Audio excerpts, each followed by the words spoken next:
Bonjour à tous, c'est Aklefe pour YouTube. Je vous fais le déballage et peut-être le test de la carte EIFI, la Pro X2 de 8 Go. C'est une carte Wi-Fi qui coûte aux alentours de 95 € à la Fnac. Donc c'est ça. On va l'ouvrir déjà, on va faire le déballage, c'est surtout pour ça que je fais la vidéo.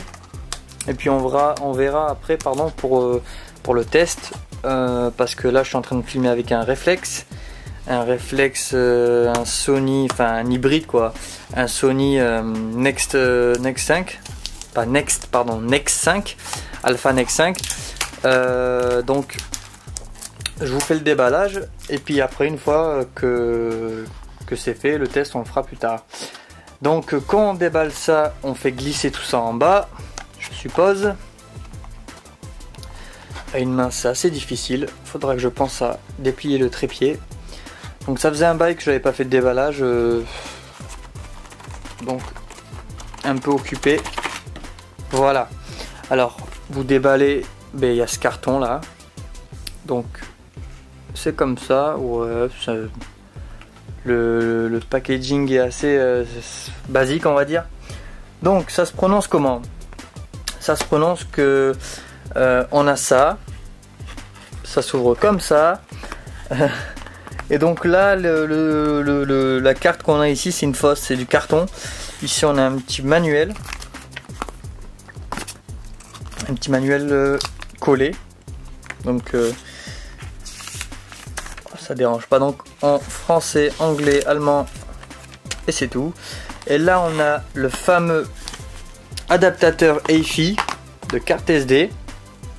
Donc un adaptateur, ça sert plus pour l'installation du logiciel qui est déjà dans la clé USB, et aussi pour si jamais vous n'avez pas de port SD comme moi là, j'utilise un MacBook Pro. Donc ici j'ai le port SD, et si je n'avais pas ce port SD, il m'aurait fallu cet adaptateur, pardon. J'ai du mal à prononcer ce mot, je suis désolé.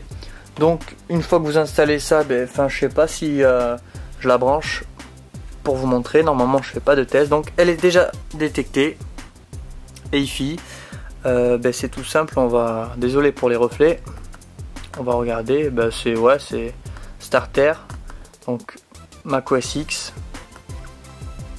EIFI, on installe voilà, donc c'est tout simplement un fichier à installer, accepter, installation, je fais le mot de passe qui est assez faux. Ah merde, désolé, là c'est bon. Donc voilà, donc c'est la première vidéo que je fais avec le Next 5, l'Alpha 5 Next 5, donc un appareil photo hybride. Je sais pas comment ça va, ce que ça va donner. Je sais que ça filme en 1080p, donc on va essayer ça, hein, bien sûr. Et puis normalement je dois vous mettre d'autres déballages et tests que j'avais fait, notamment celui du MacBook Pro 17 pouces, celui du MacBook Pro 17 pouces pardon de 2010, celui du MacBook Pro 13 pouces de 2011, puis le déballage du Next 5 aussi que j'ai dû faire normalement, j'espère.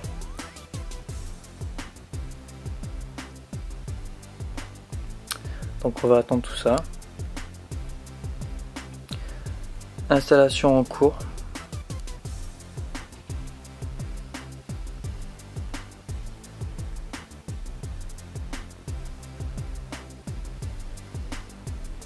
Donc le zoom il est pas mal, hein. Donc je zoome à l'aide de la molette. Donc je filme avec un objectif, c'est un combien déjà, c'est un 18-55, et j'ai le 16 mm aussi. Donc là c'est un 18-55. Hop là.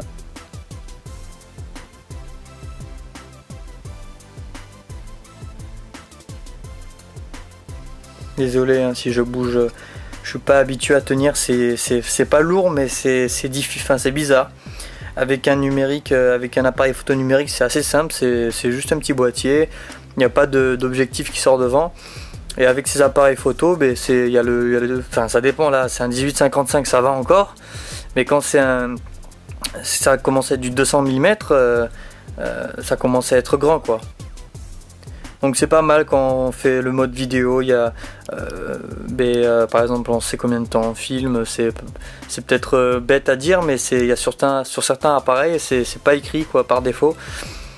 Il y a le pourcentage de batterie, il y a aussi combien de minutes je peux enregistrer sur la carte mémoire, combien de minutes restantes il me reste.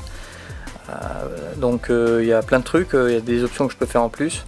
Et là j'essaie de pas trop toucher pour pas trop que ça fasse du bruit sur la vidéo et pour pas que... Voilà, donc là on attend, c'est bientôt fini. L'installation restante moins d'1 minute. On peut fermer ça.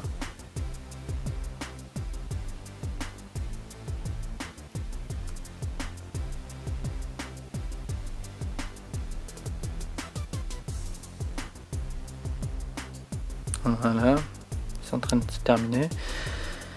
Donc ce que je vous ai dit tout à l'heure, c'est peut-être des conneries. Des conneries, c'est-à-dire le fait que ah, ça s'est enregistré, il y a une mise à jour disponible. On va la faire. Je vous disais le fait que cet adaptateur ne sert pas en fait comme un disque d'installation quoi. Parce que je pensais que cet adaptateur là servait plus pour comment vous dire, pour l'installation du logiciel, du soft quoi. Et en fait non, apparemment c'est pas du tout pour ça. Voilà. Donc là on voit que j'ai fait une mise au point manuelle. Donc vous voyez, on voit bien l'adaptateur et le contour, c'est-à-dire le clavier du MacBook, tout ce qu'il y a à côté, le MacBook est flou. Donc ça c'est génial, vous voyez l'écran d'ailleurs derrière qui commence à devenir net. Et là c'est l'adaptateur qui est flou, pardon, je suis désolé. Donc là quand je vais mettre la mise au point sur ça, vous voyez. Donc c'est pas mal, ça donne des rendus assez... On va remettre notre fameux mot de passe.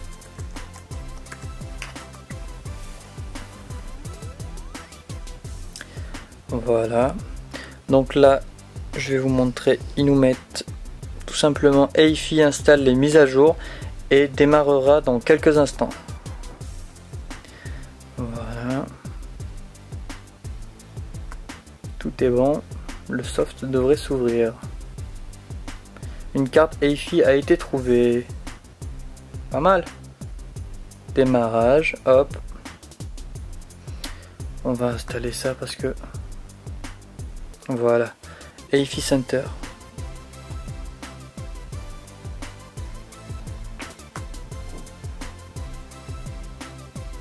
Donc là on a les options, voilà. Donc là on va devoir créer un compte et puis on va commencer ça. Et donc je crois que la carte mémoire que j'ai, c'est la carte mémoire la plus chère, si je ne me trompe pas. Donc la carte mémoire que j'ai, c'est la mise au point. Allez mon ami, voilà, c'est la 8 Go, la Pro X2. Et voilà, donc on se retrouve bientôt pour faire le test. Et pour vous montrer les vitesses. Et je voulais vous préciser aussi que ceux qui savent pas, chaque carte mémoire coûte un prix. Donc si vous savez pas, il y en a certaines, ils voient une carte mémoire de 8 Go par exemple, je sais pas, moi je vous dis une bêtise, 5 disques, et une carte mémoire de 8 Go une autre marque par exemple. Et ils se disent c'est les mêmes cartes mémoire, et pourquoi il y en a une qui coûte 50 € et pourquoi l'autre elle coûte 20 €. Donc je vais vous expliquer tout ça, sûrement vous savez déjà mais je vais vous expliquer quand même. Si vous regardez bien sur la carte mémoire, en bas de la carte mémoire, à côté de SD, en dessous de 8 Go, en dessous de Wi-Fi, il y a un petit signe que vous voyez pas comme un arrobase. Donc en fait c'est tout simplement un 6 entouré, comme un 5, un 3, et là c'est un 6, c'est une carte mémoire de classe 6, c'est-à-dire que les données, que par seconde, elle transfère 6 mégabits par seconde quoi. Il y en a de classe 10, de classe 20, de classe 200, 300, si je vous dis pas de conneries, et à des prix monstrueux, c'est-à-dire c'est un truc de dingue quoi. Voilà, donc ça fait presque 10 minutes, ça fait même plus de 10 minutes. Je vous dis à la prochaine pour une nouvelle vidéo.